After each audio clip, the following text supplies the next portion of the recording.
Okay, hello everyone, and thanks for sparing some time to be with us this afternoon on this our Suade Regulatory Reporting Thought Leadership webinar, focusing on the PRA strong and simple regime and where this may or may not form regulatory reporting for smaller financial institutions in the UK.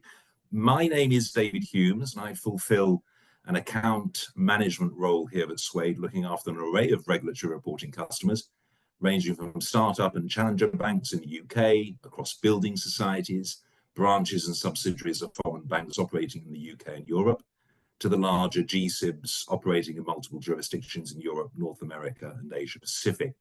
I'm co-hosting this webinar with my colleague here at Suade, Charlie Quarterman, who was a tech solutions lead and a reg subject matter expert, addresses a range of responsibilities across both business and technical domains.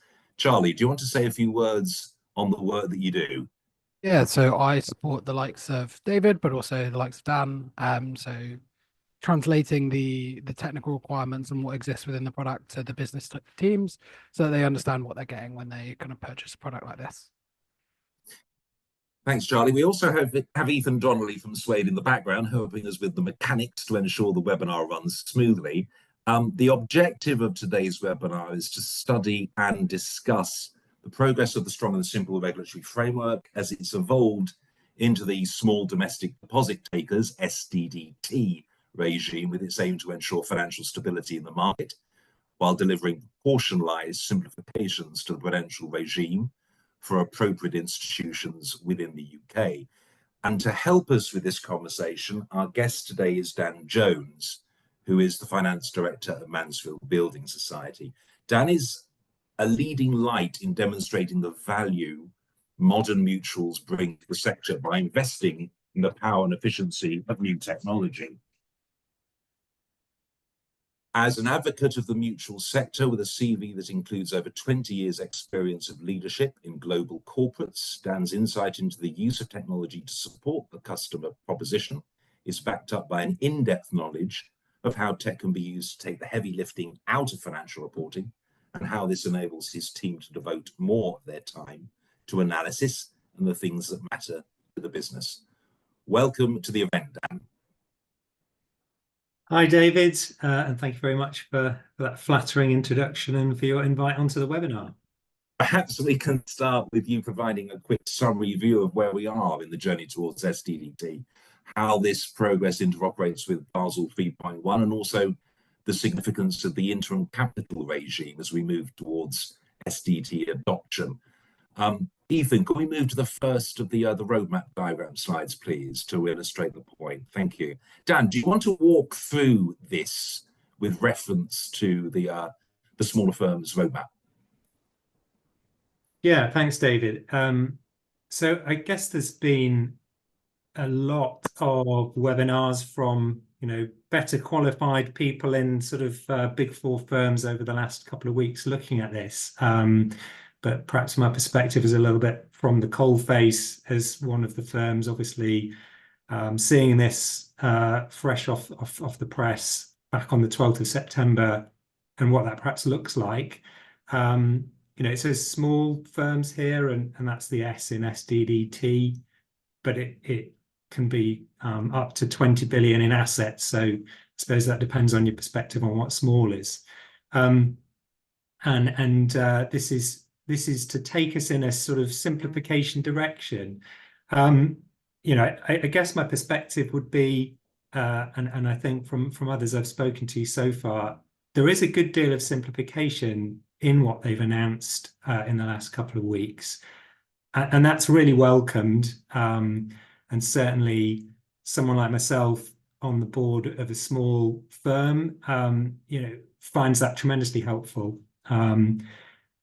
The other perspective, I guess, would be looking at this roadmap, which I'll sort of talk us through in a second, is well, it doesn't necessarily look that simple. Nonetheless, there's still quite a change journey here. So what's coming up? We now understand pretty much final rules on Basel 3.1, especially as relates to capital requirements and definitions of tier 1 and tier 2 capital, and how that whole regime will work. and there were a number of changes based, since the consultation paper. What's also been announced then is more clarity on if you qualify for the small domestic deposit taker category, this SDDT category, what does that mean for you? And in terms of a timeline, we've got clarification on this interim capital regime. So if you're moving on to SDDT instead of Basel 3.1, you effectively have an extra year until January 27 to adopt that. And there's, that's good to have that extra leeway. We can get into a bit more detail if we want to, but a lot of the capital side of that is nonetheless very heavily based on Basel 3.1 or Basel Endgame, as the US guys are calling it. It's a bit more exciting. Looking out further, I think the other thing to bear in mind, and you can see on the right-hand side there, is there's an ongoing journey that goes beyond this at the Bank of England under the banners of the Banking Data Review and also the Transforming Data Collection. So one thing I'm certainly conscious of is we've got quite a lot of change to execute to get to this SDDT milestone in January 27, but that's probably not the end of the change journey either, because the Bank of England's got this longer standing programme to look at the way that it collects data and what data it plans to collect.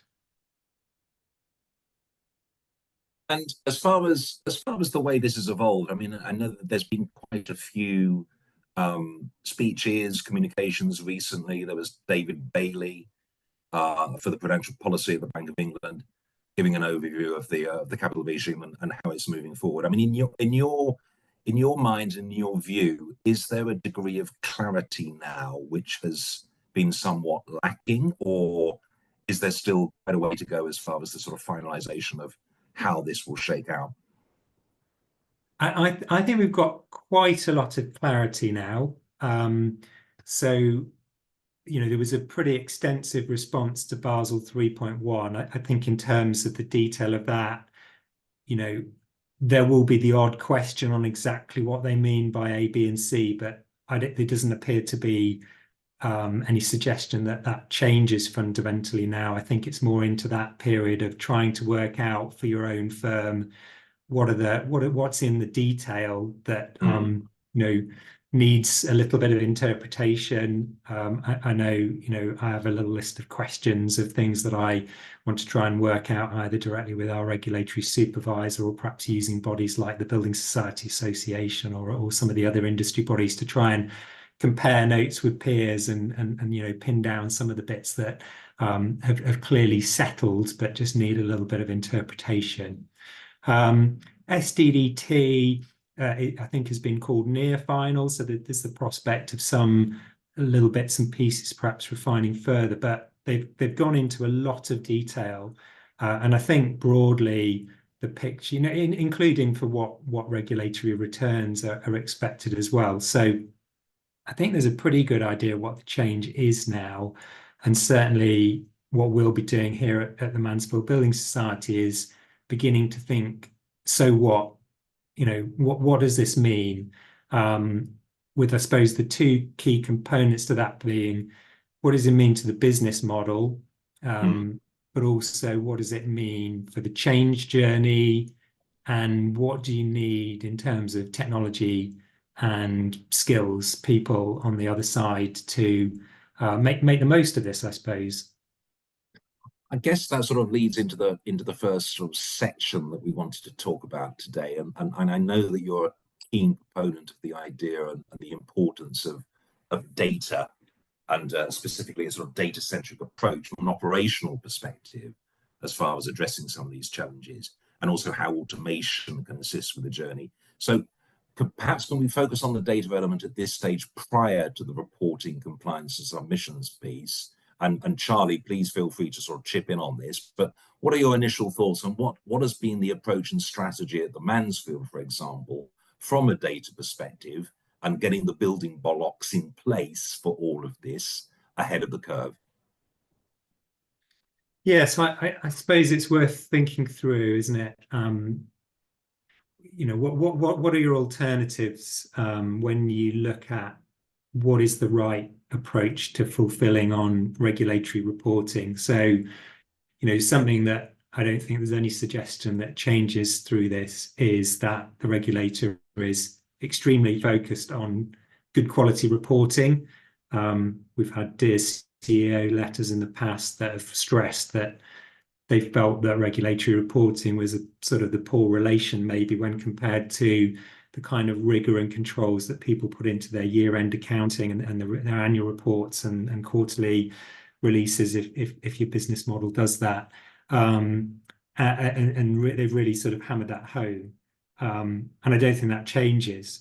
I think what they've acknowledged through the simplification program is that actually, especially operating at the scale that a firm like ours does, it's nonetheless pretty hard sometimes to be absolutely sure that you're doing it properly, because there is a lot of uncertainty in interpretation, and there's just a huge amount to read to distill what you're actually supposed to be reporting, throughout that journey. It gets simpler, I think, when you look at this, but we can perhaps debate how much simpler. And, I guess many of us where we've been in the past is doing a lot of this on spreadsheets, extracting, various different extracts from core banking platforms or treasury books or wherever the data is coming from, and then, pinning them together in various different ways to fill out templates and then send the data through whatever means the regulator wants to see it, via reg data or sometimes directly in a spreadsheet. There's a number of challenges with that, I think. One is the controls that you need to put in place. So that very manual approach to things, really the sort of the best practice controls are going to be things like 4 eyes checks. So just effectively getting somebody else to tick through the numbers, analytical review, and reconciliations. And, I think you can do them very diligently, but there's only so far that I think it gets you. So, 4 eyes checks, I think that the problem is that it's still another human doing that second pair of eyes, and mistakes will get through from time to time. Analytical review is great, but some people can be very good at creating a narrative around the numbers they're looking at. And does it necessarily tell you that the numbers are right, or are you just good at sort of crafting a story as to why they might be plausible? And also, the other shortcoming with analytical review is if it was wrong last time and it's wrong this time, then it may not show up as a meaningful variance. So errors can go undetected. I think the other thing is it's quite hard to not to treat a lot of these reports as separate exercises. So you've got bespoke extracts for maybe a capital return over here, and one that helps you do a liquidity return, one helping you do a statistical return. But we all know there are numbers in those returns that are supposed to be the same, and if they're not all coming from a common set of data, there's a number of challenges with ensuring that the numbers will tie where they should. And I'm sure we will do our best to try and make sure that's the case. But if you can use a common data standard, and a piece of software that will enable all of the reporting to come off of that common data platform, it really does make a step change in terms of the level of control you can kind of get, and the amount of time I think it takes to get that sort of level of assurance as well. Certainly the issues around,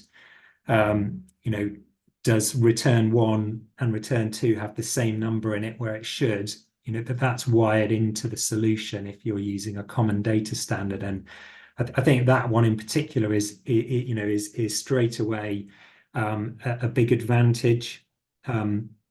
Human error of moving numbers from one spreadsheet to another clearly, is not a problem anymore either. And how important is as far as the sort of the construct of that data model and what you map to, and being transparent, open, and accessible. I mean, Charlie, I know this is something that's very close to your heart. Can you perhaps sort of walk us through some of the key things and advantages of having that that approach to a data model which is transparent rather than something that sort of disappears into a proprietary black hole? So there's always the principle that when you're looking at these, the more eyes on the model, the more eyes interacting with it, the more people that can scrutinize it, the more likely it is that someone's going to find a mistake or an error or think, actually, this is potentially a better way of capturing that particular nuance. So something that we at Suade are very passionate about is making sure this is open source, it's accessible. It's something that where we can use this to interact with regulators, clients, other third parties. It's not something that we think should be gate kept.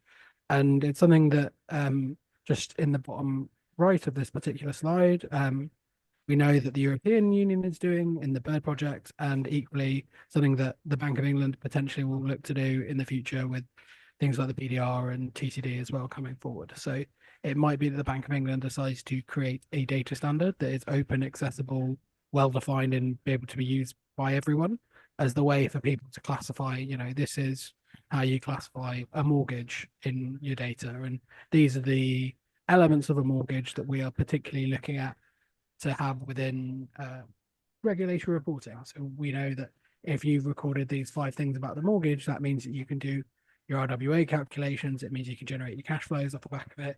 It means that you can do all the necessary calculations, derivations that you need to then be able to populate the various suite of returns that you're going to have to do from a regulatory standpoint. And as far as that automation piece, just picking up on your point, Dan, how have you seen the sort of working towards a degree of automation in this process? How has that enhanced the consistency, the efficiency, the accuracy of the data, and how quickly do you see that return on the investment, as it were? Yeah, I think one perspective, it's obviously it obviously takes work to build out that common data set, but I think it is a piece of work that gives you an enormous amount of insight into whether or not your reports are right, firstly, and certainly I come away with a sense from the work we've done so far that I feel significantly more confident in the reports that are submitted. We've certainly seen value from sort of building this data set and beginning to put it through in anger into some of our reporting that is automated via Suade,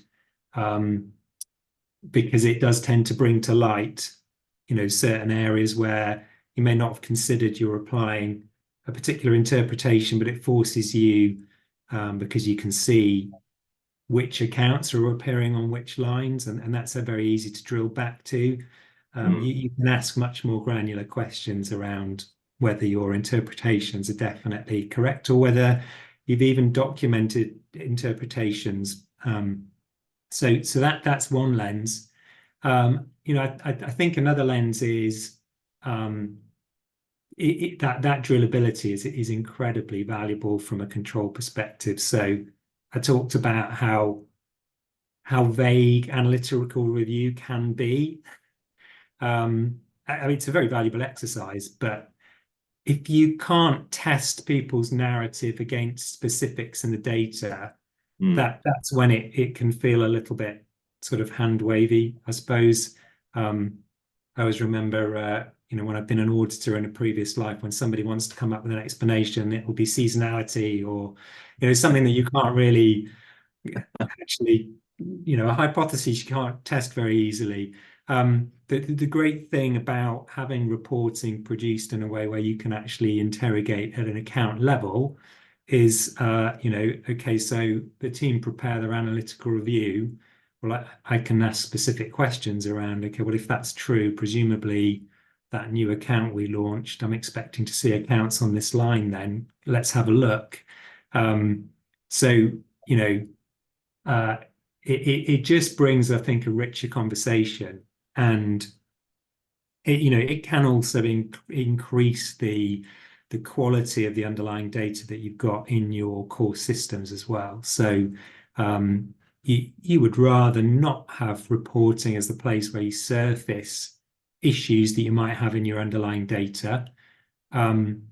but at least if you can interrogate down to that level, it's one of the mechanisms, and then you can push quality back upstream, I think. You know, or why did that account erroneously end up in that line? Okay, well, it's because we don't have a control where somebody checks X, Y, or Z when they first open the account. All right, well, in which case we can introduce that control, and then we know in the future that the reporting will be correct. So it opens up a whole, I think, array of opportunities to feel a lot more confident with your reporting. Your original question was really about the benefits. So I suppose the long and short is I don't think in the immediate term you're necessarily looking at huge time savings, although that maybe depends how many people you've got doing reporting. We don't have an enormous number here at the scale we operate at, but I do feel like we can get a significantly higher level of assurance that our reports are right without increasing the number of people that are involved in them. Okay, that's good. And as far as is it too early in the process to actually see hard sort of cost reductions, or is that something that you're anticipating will realize itself over a given period of time as we're closer towards the sort of conclusion of the project? Yeah, I think it depends. Back to that point, what scale are you operating at? If you've got an enormous reporting team, there's obviously more scope to save cost than if you've got a very small reporting team. But I think it's you know, there's a number of angles other than straight cost out to consider. So you know, I think it's good to have an honest conversation with yourself about whether you definitely feel the quality of what you're producing is up to the level that Dear CAO letter is asking you for it to be at, and are you going to have your bluff called at some point on that basis? You know, I mean, you know, one thing I when I look at this chart we've got on the screen again, I wonder how the relationship evolves with the regulator. So in one sense, they've been pretty good at listening to us over the last 2-3 years in terms of wanting simplification. As I say, my perspective is I'm quite pleasantly surprised by the amount of simplification. Although, as I say, I think in absolute terms, it remains quite complex. So it's not suddenly turned into a simple exercise. But, well, does that mean that the regulator now considers that they've done their part in removing ambiguity and making it a little simpler? Does that mean they raise the bar in terms of what they're expecting in terms of your control and quality? And I think that's worth thinking through in terms of what solutions you sort of choose to employ to get a good quality of reporting. I think the other piece is the slightly intangible one, but I think is still really important. So the opportunity that this gives us, I think, from a commercial perspective is, you know, the regulator is saying, right, well, we wanted with their brief of supporting competition in the market, they want to make it a little easier for smaller firms to hold their own and compete and innovate. So that, you know, we all need to think that's the opportunity.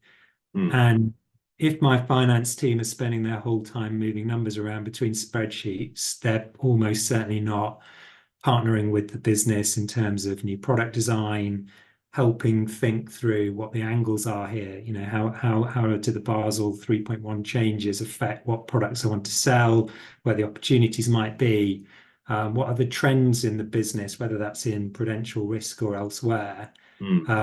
There's just a lot more headspace, I think, to think about those questions if you've invested the time in getting your data settled and the reporting more automated. You can spend, I think, less time on an ongoing basis actually implementing that control because a lot of it's wired in.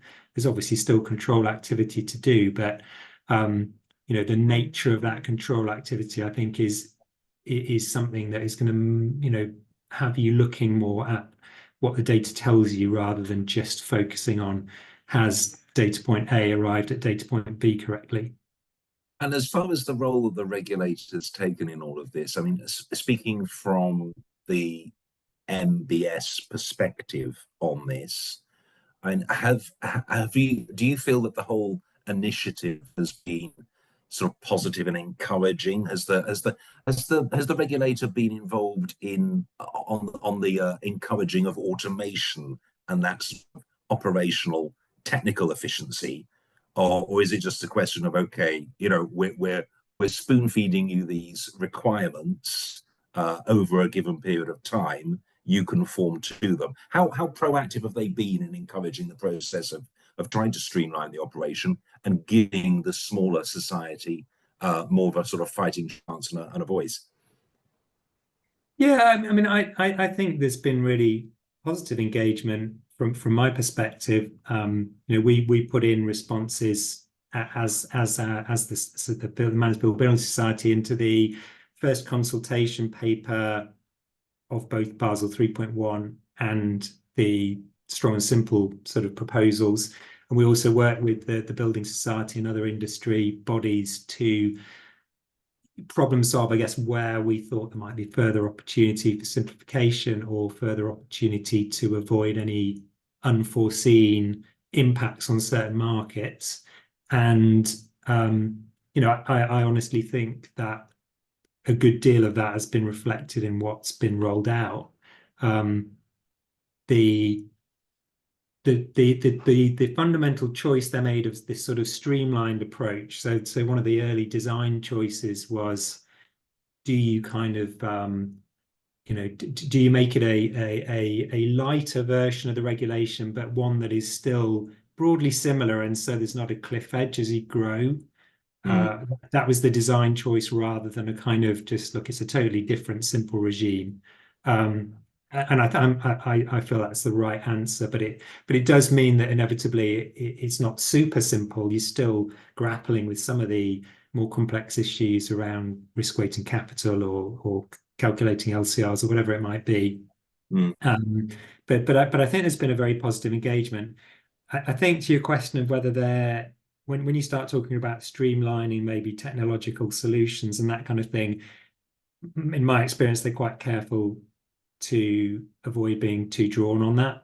You know, I think they see their job is to lay out the regulation and listen to what you know, what could make that a bit simpler. But putting, you know, it's our choice, I think, how we face into that opportunity.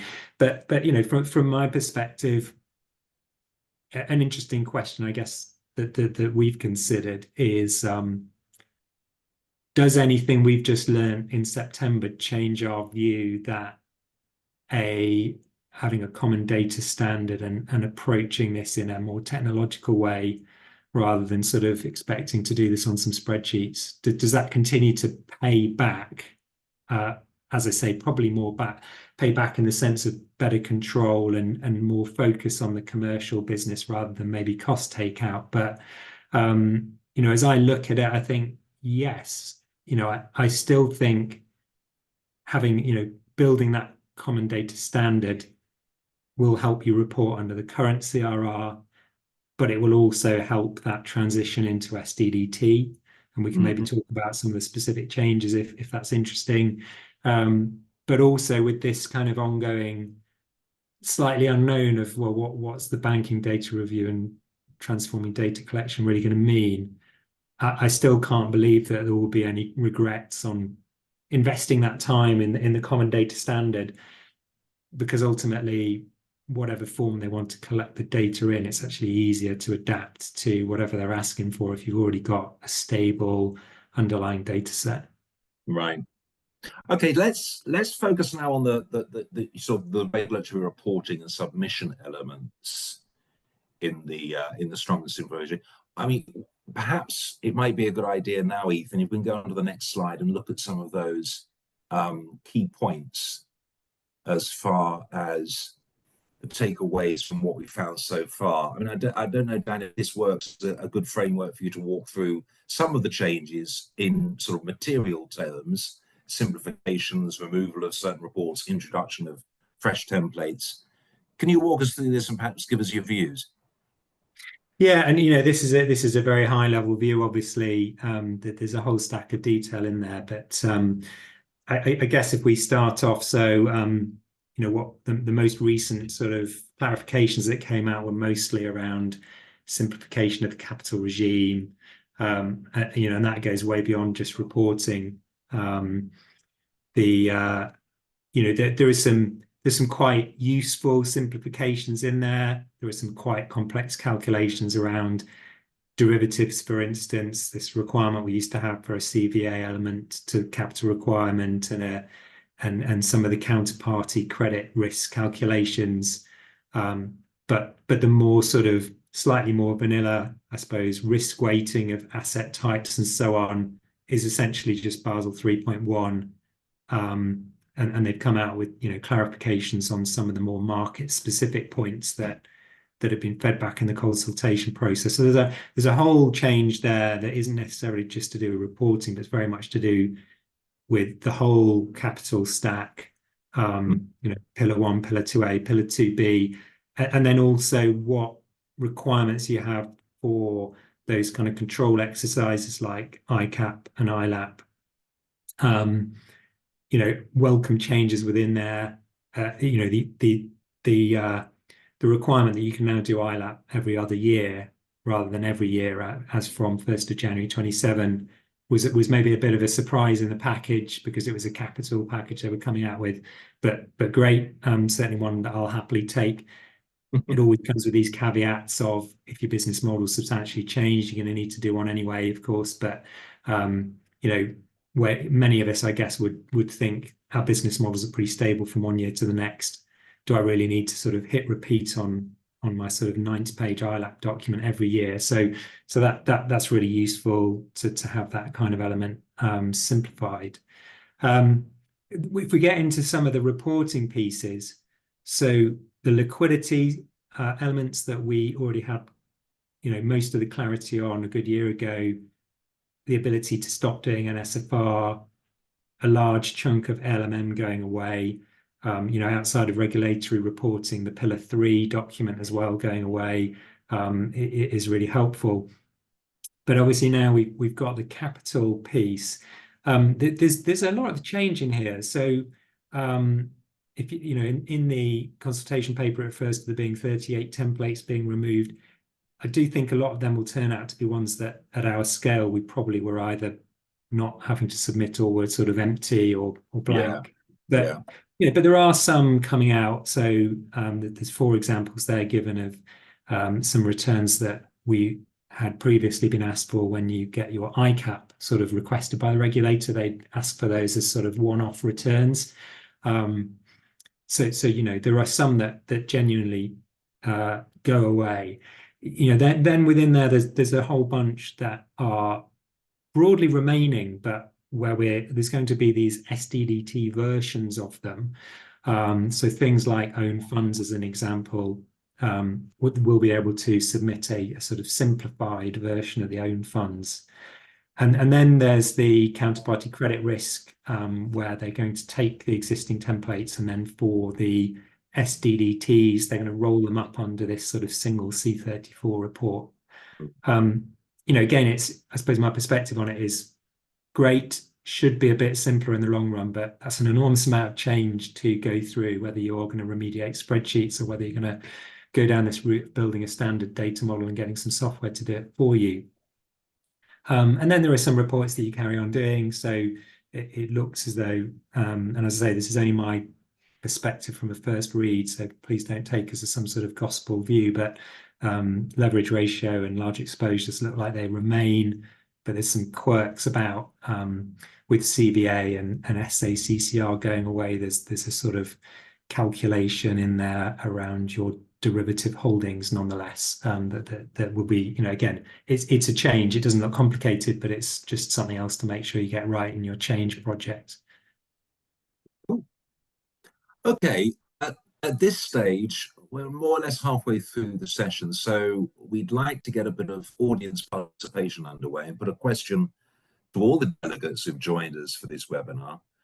Can you all check your screens and provide the following? So have you spoken to your software provider about SDDT and how they can help support the needs of your institution? So one, we don't currently have one who are regulatory reporting, 2 are in conversation about how they can support, and 3, they're pretty well down the track. They've shown a detailed breakdown of how they can support and some of the benefits of an open source data mapping. If you can select, everyone, the most appropriate answer to the question for your institution or set of circumstances, it's fully anonymous, I hasten to add. So just to give us an idea as to what's happening in the market and how the market is responding to the current requirements.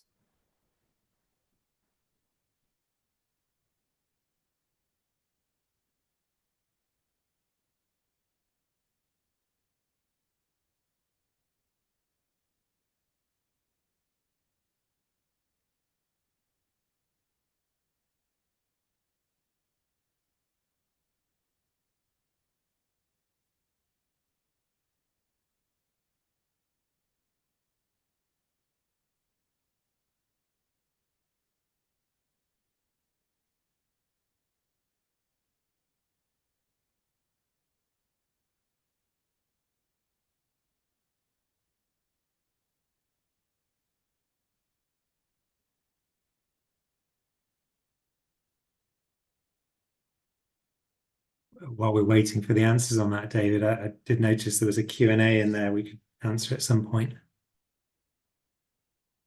Yeah. Okay, so yeah, it looks as though obviously the predominant percentage at 63 is that conversation's already underway and how they can support. Interesting that there's quite a number without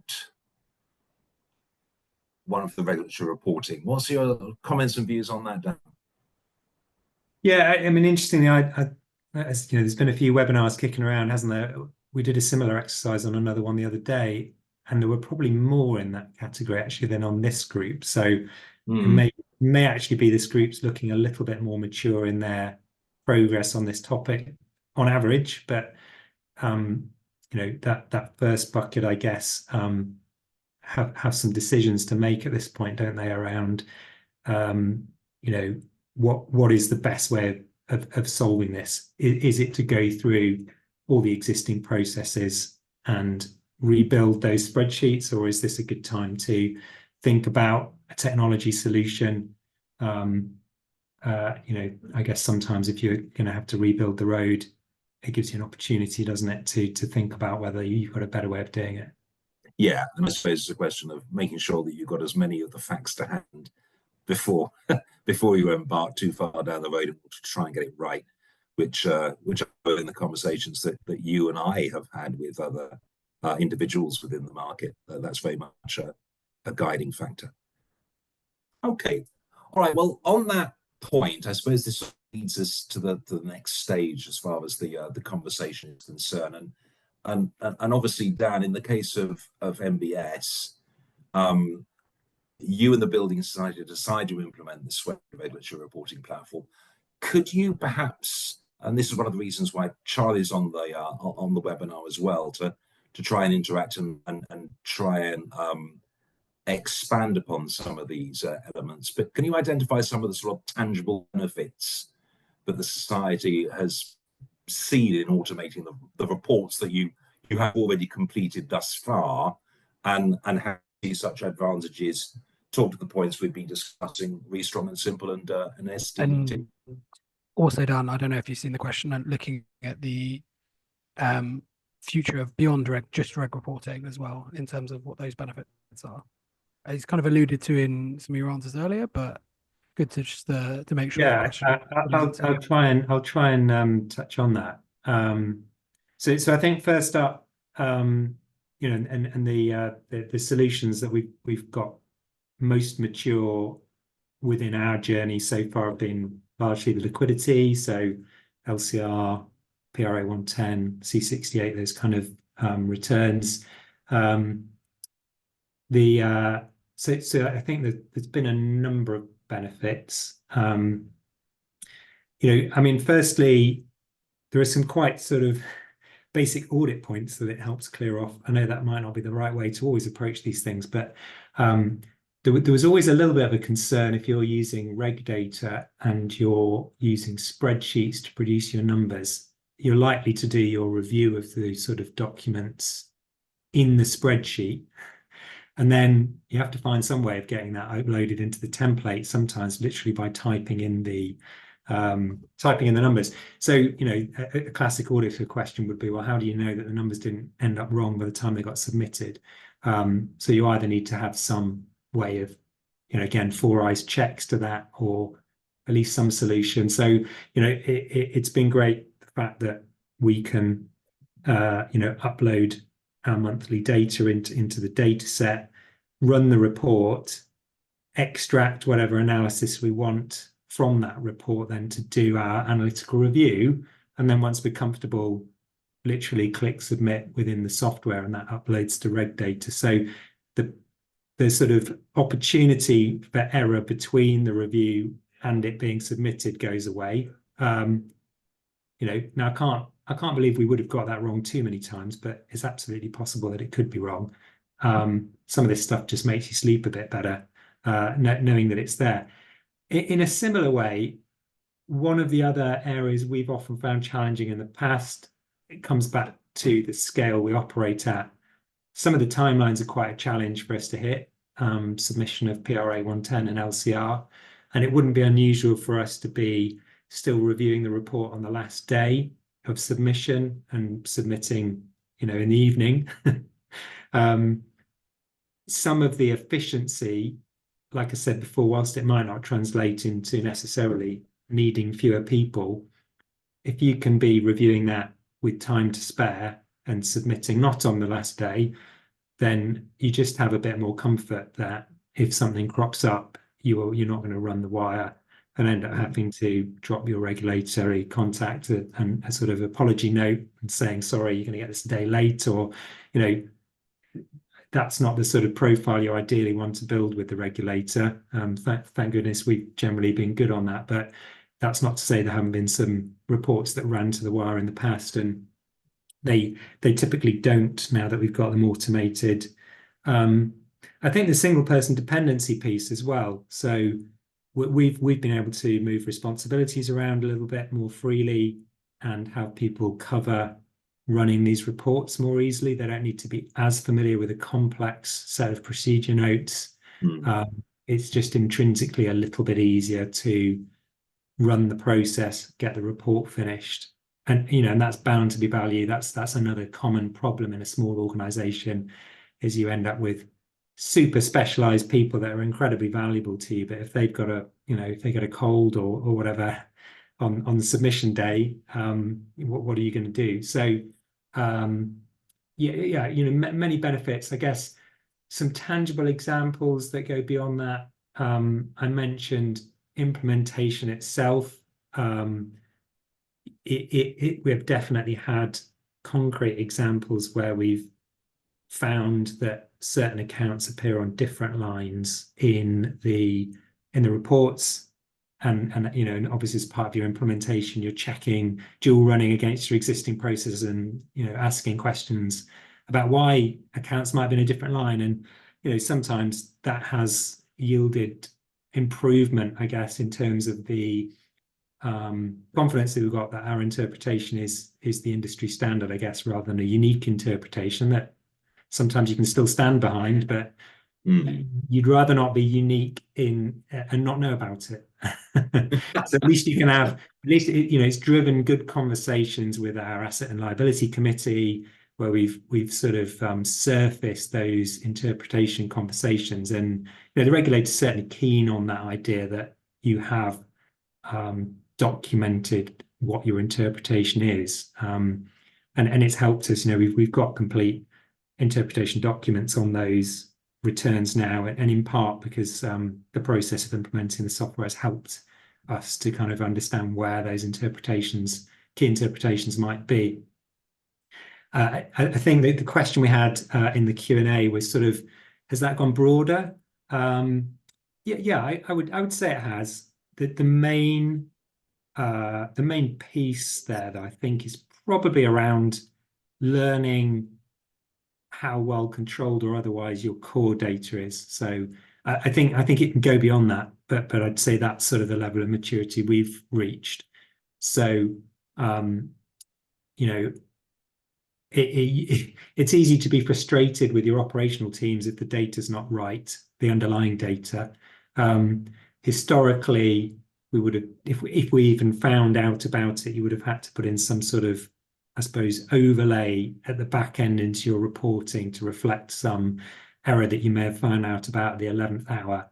And I think the nice bit has been, this has been a helpful way to maybe spot where there might be gaps. So things like exception reporting back into the operational teams to say, okay, well, we may not have thought about it that hard, but this particular piece of item of data isn't captured that systematically by our underlying banking platform. Well, in that case, can we have an exception report built for that kind of example and just help push the data quality upstream? I think it helps focus that. And actually, in that sense, it makes it a more productive conversation with the operational teams, because you can, it's more empowering to sort of say, look, can we work with you to sort of work out where gaps might be and how the controls could be improved, rather than getting really annoyed because your report sort of looks like it's got an error in it at the 11th hour. That's just a very different conversation. Yeah. Thank you. Okay.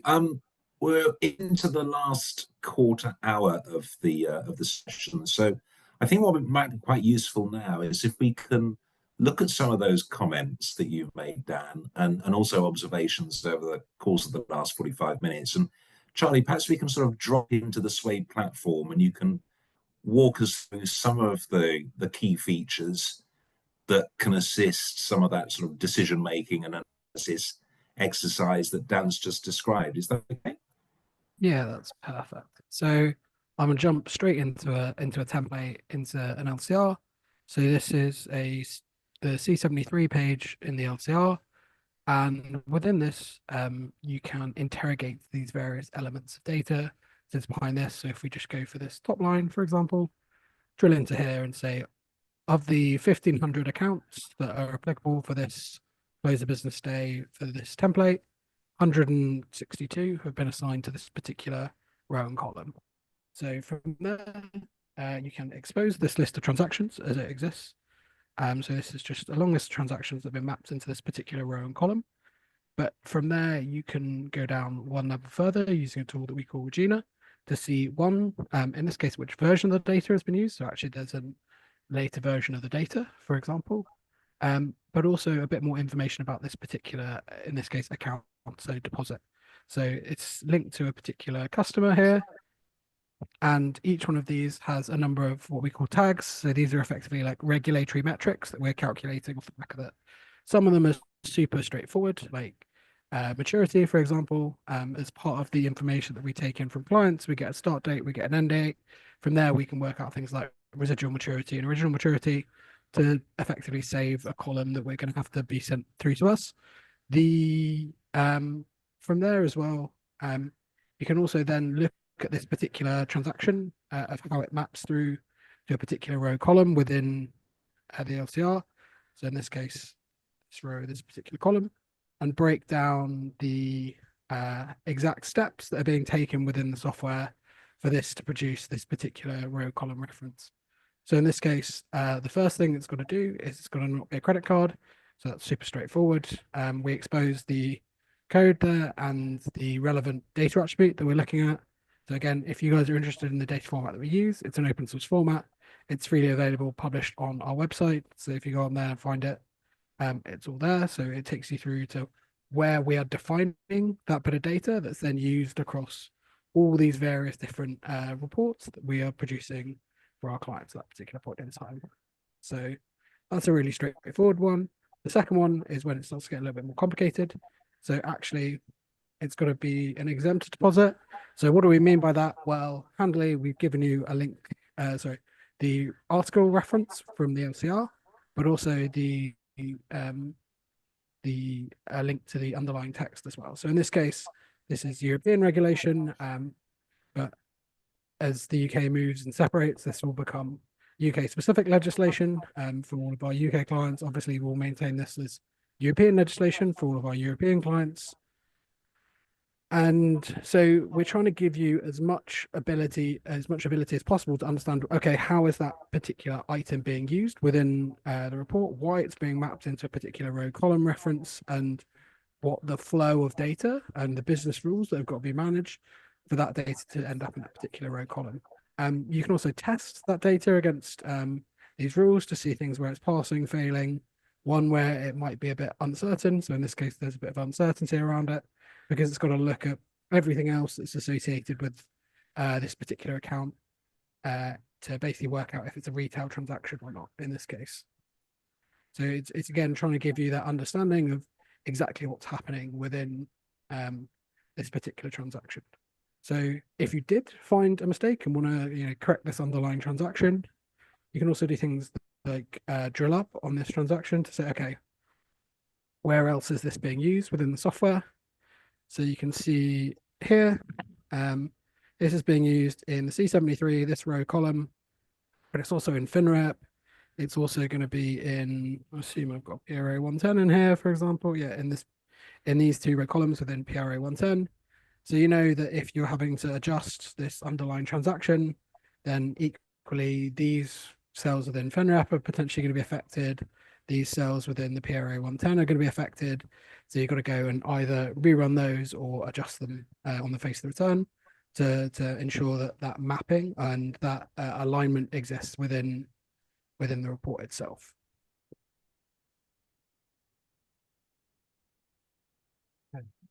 So another element that people use to kind of produce some potentially more information, again, Gan was talking about doing that kind of analysis before within the software.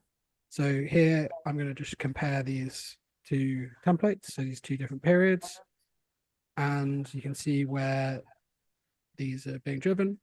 And equally at the underlying data level as well, you can see, okay, I want to build a pivot table looking at breaking this down by type of products, by customer type, and by, let's just do that. So from here, you can see, okay, these are all the various different products that are making up this particular report. And I want to see a difference between these two to kind of really drill into what might be driving differences that we saw in the face of return. So in this case, actually, if I look and say, okay, these Vostros are the biggest difference here. So I click into that, click into this and see actually it's these USD Vostros. And I can, again, drill into these to see what that list of templates, what that list of transactions is. So I can see actually here you've got one that's only in report 1, 2, 3. So you can see probably it's these customer IDs that are driving that difference at that particular point in time because they're in report 1 and report 2. That might be a legitimate difference where they were erroneously included first time round, and so it's right to remove them in report 2. So it makes it very easy for people to go in, investigate, find out why those numbers have been moved and what's the reason behind that. There's lots of other things that I can show you, but I thought those would be the two most pertinent things.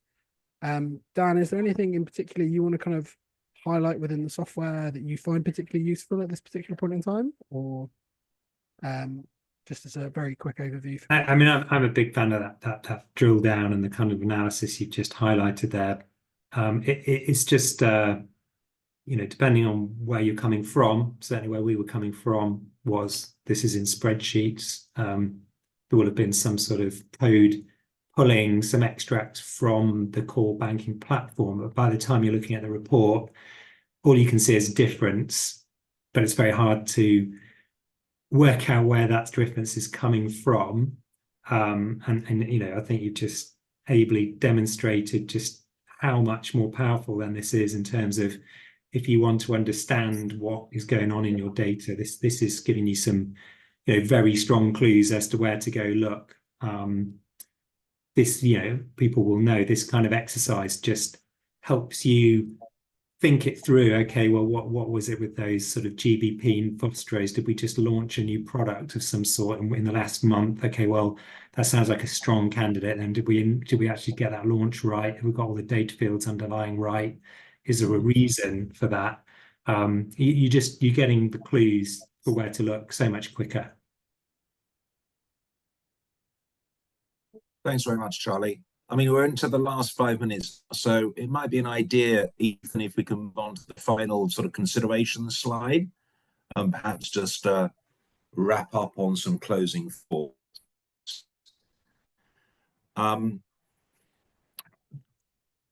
Ethan, are you still there? There you go.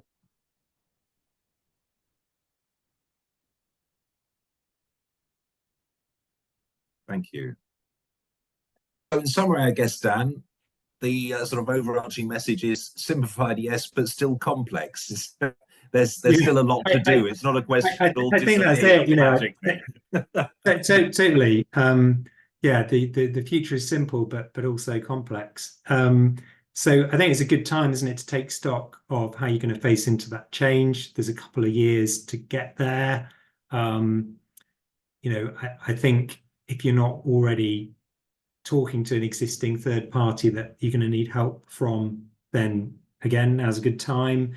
You know, one thing to think about as well would be what's changing from this in terms of what input data you need, as well as the reporting changes. So, you know, there's an example we've just given here around, certainly for mortgages, that's obviously close to my heart.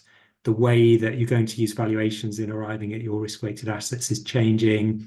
Some of the considerations about whether the asset's materially dependent on underlying cash flows requires you to catch things like how many buy-to-let properties the landlord has. And there's some nuances to sort of work through there in terms of, you know, are you obliged to get them? Perhaps if you move them onto a retention product, you know, are you collecting data at different times as well as just maybe different data altogether? You know, a reporting piece of software may not solve that for you, because ultimately you've got to collect that data in the first place. But then the reporting changes, and I think this, you know, this sort of considering what goes away, what are you left with, and how different will that be from what you're already doing today. There are policy impacts and business model impacts, which is probably a bit outside what we've been talking about today. But again, I suppose my thinking is, well, the less time you're spent really sort of down in the weeds of the data, worrying about the report, and the more time you're thinking about the business impact, then the more you're going to be able to take the opportunity that simplification gives. And clearly, you know, it'll be a bit of a different world in a few times. So what are the skills that you need in the finance team? How are they going to change? You know, that kind of super detailed, diligent individual is very, very important when you've got lots of spreadsheets, but they may need to evolve to think a bit more strategically and be more of a business partner in the future. And then, of course, I think also, the overarching sort of message that I've sort of gleaned from all of this is that by going down this, okay, let's get the automation correct. Let's use the system to actually solve some of these operational pitfalls and obstacles that we've encountered in the past. It actually makes the whole regulatory reporting process more than just a tick in the box exercise. It actually lends value to the business. It actually lends value to the ability to analyze and make better decisions moving forward, which of course is what everybody requires and everybody really would like to have. You know, not just we've got to do this, so let's do it as best we can. It's how do we do it in such a way that there's all these sort of ancillary benefits that come through. Yeah, I couldn't agree more, David. Okay then, guys. Well, look, thank you very much, Dan, for your time. I greatly appreciate your pearls of wisdom. Thank you, Charlie, for the presentation and demo, and thank you for everyone who's been listening in and taking part. I hope it's been useful, and we look forward to welcoming you to the next Suade sponsored webinar. Thanks very much indeed. Goodbye.